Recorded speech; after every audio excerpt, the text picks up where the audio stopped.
With one of the coldest days of the winter forecast for Wednesday, I set out to find out just what you can do to prevent fires during the winter. We do see a spike in fires in the winter. Typically December, January, and February are our peak months. A lot of that's due to how homes are heated.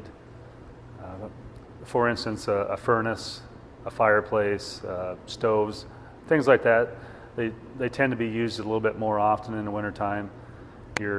Your furnaces, for example, need to be inspected by qualified technician every year.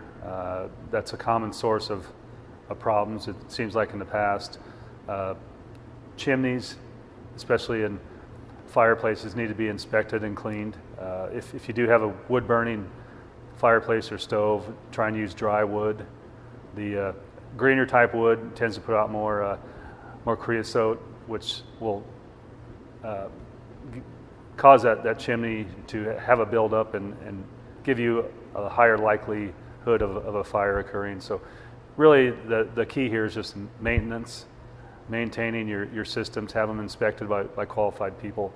Oftentimes we see space heaters being used. Space heaters typically take quite a bit of power to run, and oftentimes a circuit could be overloaded, or on some of the older space heaters they tip over, and that has potential to cause problems. The newer ones are quite a bit better as far as safety, so if they do tip over, they turn off. They're made to be able to not overheat quite so easily and be closer to items that could potentially burn. So just make sure your space heaters, if they are used, are up to date. They're in good condition. Try not to use any extension cords.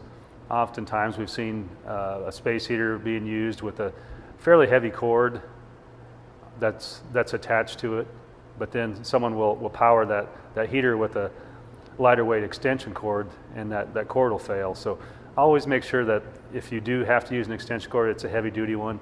We'd prefer that no extension cords are ever used. And in fact, in the city of Grand Island, as far as a commercial building, we don't allow the use of extension cords as permanent wiring, just because of those reasons where they do tend to overheat and have a problem. A lot of times this time of year, clearance is a big issue. As far as clearance, I mean, we'll have things that are too close to a fireplace or to a furnace. Normally about 3-foot clearance is adequate. If you do have a furnace or fireplace, again, have it inspected. Make sure there's that 3-foot space between it and anything that could possibly burn. Fireplace is a good point of a good thing to keep in mind is to have that screen in place. There's a metal mesh screen that is often used to keep any sparks from coming out. We had a fire recently where someone cleaned out their firebox. They put those hot ashes in a plastic bucket and put it in the garage, and that obviously is not a good idea. So always use a metal bucket, take them outside, keep them away from anything that could burn.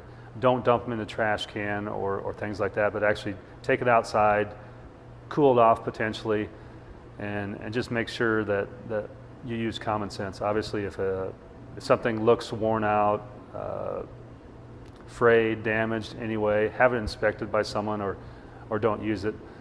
Every bedroom should have a smoke alarm, and each level of the house should have smoke alarms. Smoke alarms increase your chance of surviving a fire by a huge amount. Normally, if you have a working smoke alarm, your odds of surviving a fire are about double. It's that important. So every month, test your batteries, make sure they work in your smoke detector, push the test button. Twice a year, change your batteries when you change the clock. So we don't have one coming up. Hopefully it was done back in a few months ago in October, I believe. So just test smoke detectors, have your systems inspected, and use common sense this time of year. Reporting from Fire Station 1, I'm Zach Mayhew.